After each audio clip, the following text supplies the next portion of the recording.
Man has built holy places, but this is the oldest sanctuary. In the forest he was born. Here saw his first sunrise, watched in growing wonder the miracle of every day. Here time was silent, measured only by sun and shadow, by swelling bud and dying leaf, by winter's frozen hush, or the ripple of summer rain across a pool. He was part of it. He is part of it still.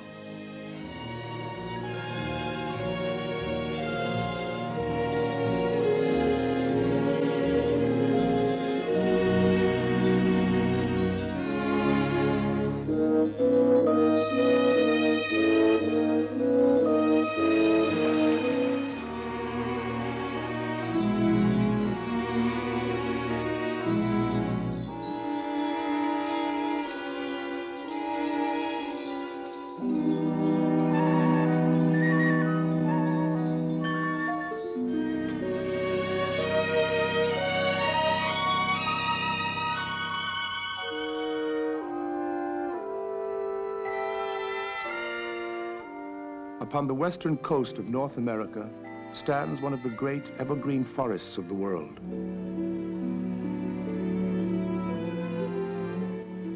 Amid the towering conifers that serve a host of human needs, man is a rightful presence. Yet, he is here by silent contract. As he guards the life of the forest, he guards his own.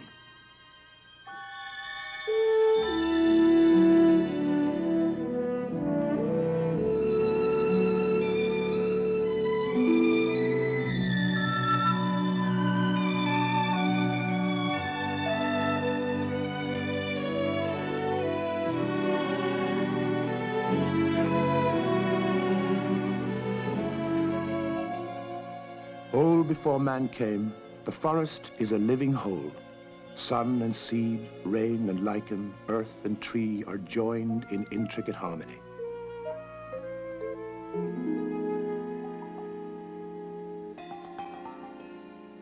Here even the smallest plant, the lowliest creature, has its role and meaning. In a cubic foot of forest soil, created by centuries of invisible labor, microscopic organisms outnumber all the people on Earth.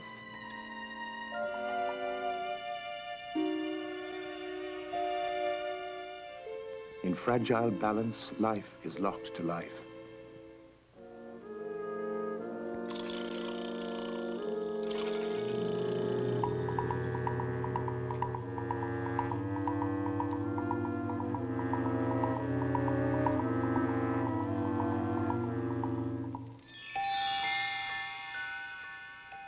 Only man consciously creates his future. Round this woodland pool, 1,000 creatures struggle to survive, yet life flows through them toward destinations they cannot imagine. Their lives fulfill a purpose secret from themselves. Day by day, each performs the mission instinct commands. The instinct that guides the bee or the bird to the blossom, tells the spider to spin its web, sends a curious scavenger on his rounds.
At nightfall, the animals of the day lie hidden in burrow or nest or branch. But the forest never sleeps. Now in the shadows, new creatures hunt the night. The silent predators and prowlers whose senses are tuned to darkness.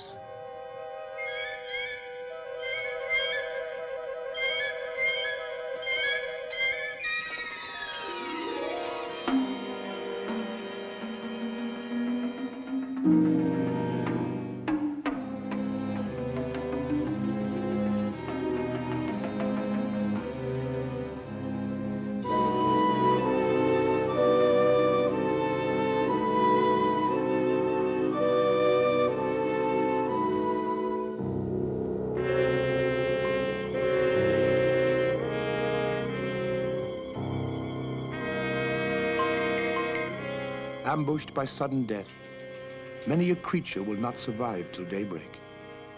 Yet, no less than their prey, the hunters of the air and ground serve to keep nature's balance.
For all things, there is a season. Unhurried within the forest colonnades, the circling days of summer pass. Now, in autumn's equinox, as the earth tilts away from the sun, each living thing feels a secret summons. Transformed in final radiance, the vagrant plant scatters its life to the future and the wind.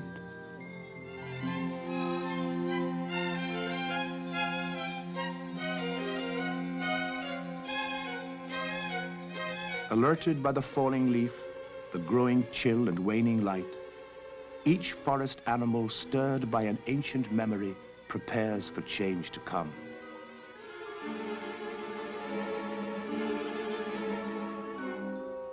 Obedient to instinct, the drowsy bear seeks his cave.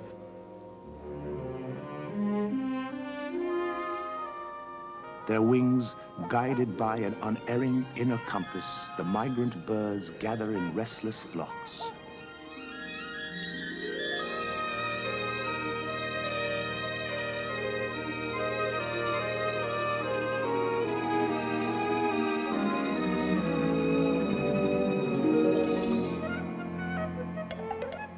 Even the rodent knows that his best guarantee of survival is himself.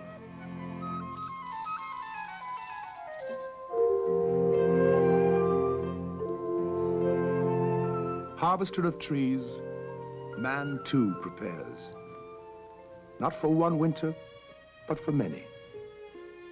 He has learned that among the great evergreen conifers, the stately Douglas fir moves to a slower rhythm, sometimes passing season after season, waiting as long as 7 years to bear its crop of coals.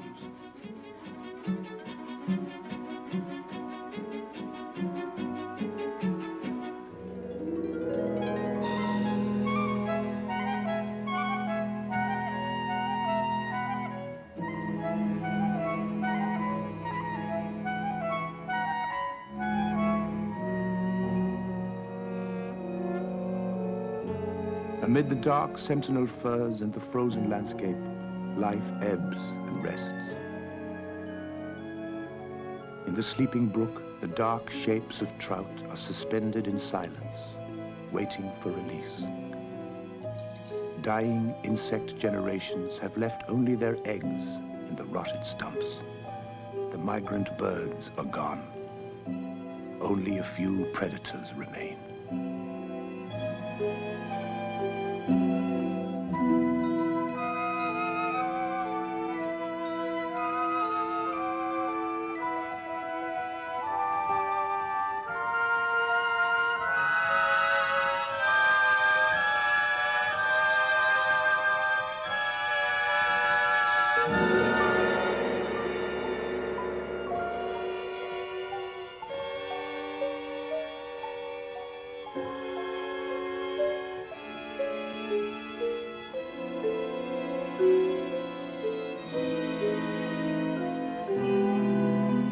Beneath the snow, a secret life persists.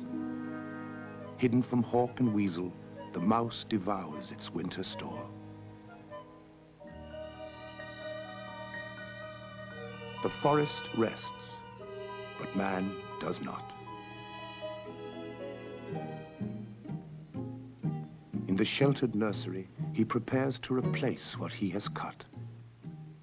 In the beds of moist loam, a new forest begins.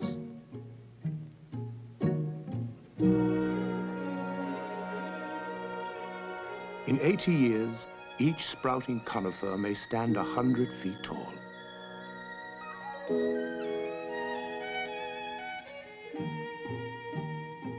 Those who planted the seeds will not see the full-grown trees, but their children will.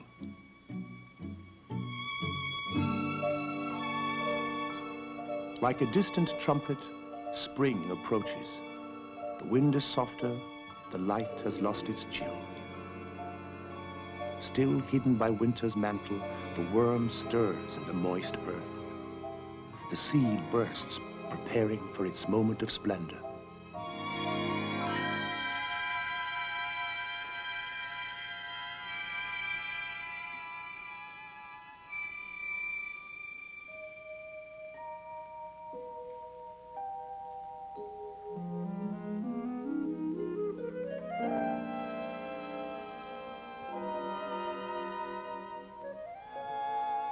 In ritual procession, each has its appointed time and place.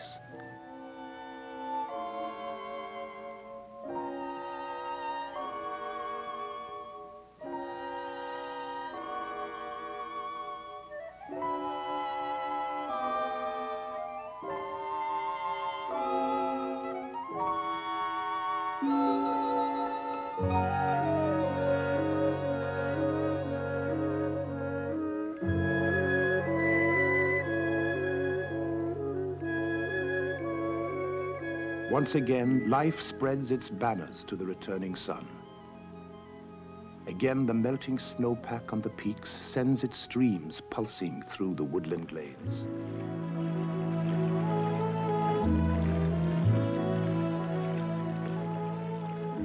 Nourished by soil and water, the forest is above all a creation of light.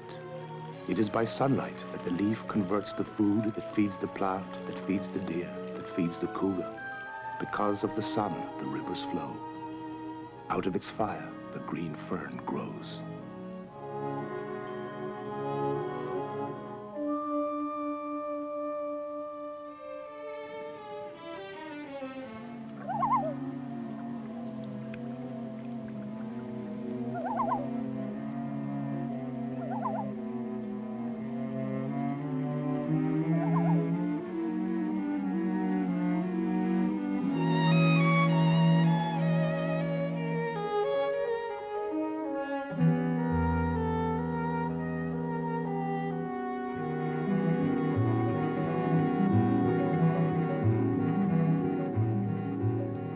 Beginning life's oldest journey of discovery, a new generation of animal young romps onto the forest stage, unaware that even in play, each is learning the perilous lessons of survival.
tireless gossips of the forest's familiar life. The birds are the warning system of the woodland. Sometimes they spread news of an odd and puzzling creature.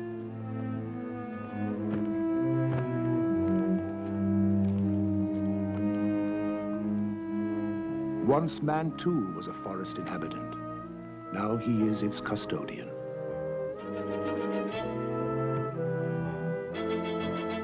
Only he, through his questing brain, has learned to shape his world, to become not nature's pawn, but nature's partner.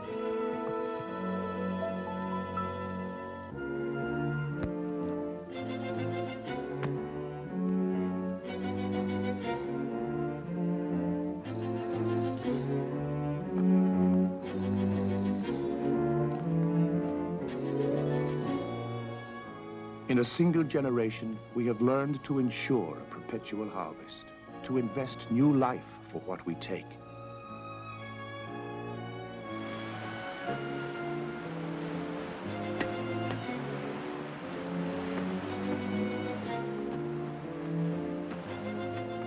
Fitting our methods to the varying pattern of nature itself, we have learned to set seedlings before other growth seizes the cleared land, to place each sprouting conifer within 500 feet of the altitude of its parent tree.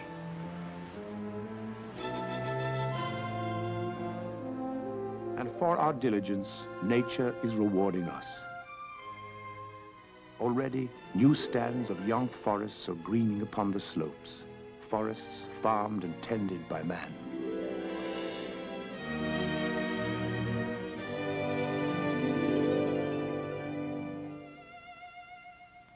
Man has learned even to help the forest against disease, but he has no cure for age.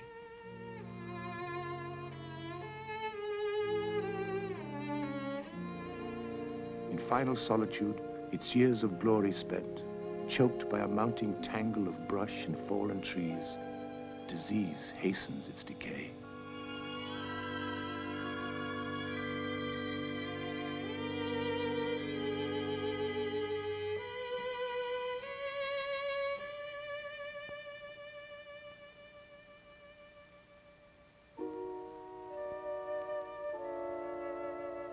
There is another threat that strikes at old and young alike. In the dry tinder, waiting only a spark, lurks an enemy whose power is absolute.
Now, from their blackened homelands, the survivors flee, seeking new sanctuaries. In forests already inhabited by others of their species, some will die, victims of nature's stern economy. Some will endure. In each wild thing, life so old and so persistent will struggle to continue.